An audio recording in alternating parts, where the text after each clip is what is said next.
to Every Constituency. Today we're heading up to Newcastle upon Tyne North, a suburban slice of the northeast that's been quietly getting on with things since it was carved out as a seat back in 1918.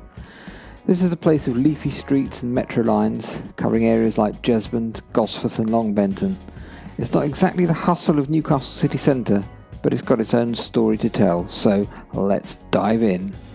If you're picturing a posh bit of Newcastle, you're not far off. This is one of those areas where Victorian architecture meets modern student life. Think grand terraces and coffee shops buzzing with uni students from nearby Newcastle University. It's got a reputation for being well-to-do, with house prices that will make your eyes water, at least for the northeast. But it's not all about money. Jesmond, a little wooded valley, cuts through it, offering a surprisingly peaceful escape from the city vibe. It's the kind of place where you can grab an artisan flat white in the morning and be dodging squirrels on a wooden walk by lunch. Historically, though, it only joined this constituency in the big 2024 boundary shake-up, so it's a fresh face here. This is the suburban heart of Newcastle upon Tyne North. Think neat rows of semi-detached houses and a high street that's got all the essentials, a Greggs, a few charity shops and some decent pubs. It's got a bit of a middle-class feel with families and professionals calling it home.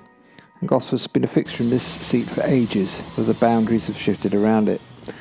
Tucked away near Aden Walk, you'll find a cluster of prefabs, those post-war quick-build homes that still hang on, a little nod to the area's past when housing was needed fast. The metro line runs right through, and the Regent Centre stop here is a bit of a local landmark, sort of concrete ode to the 1980s transport vibes. It's not flashy, but it's solid and reliable. Oh, and it's home to the Metro Depot, the behind-the-scenes hub where all those iconic yellow trains get their tender, loving care.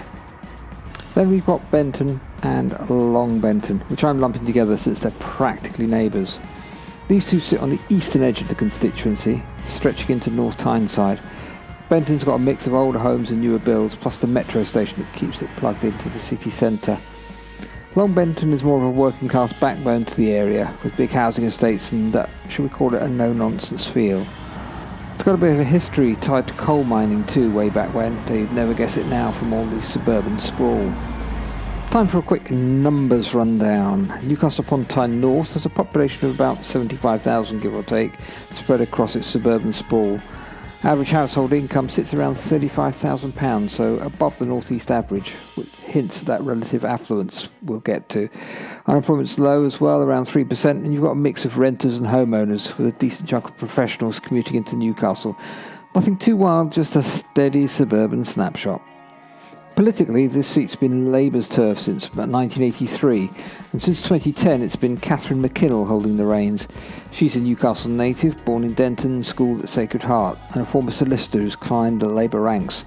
She's currently the Minister for School Standards, which fits her focus on education issues.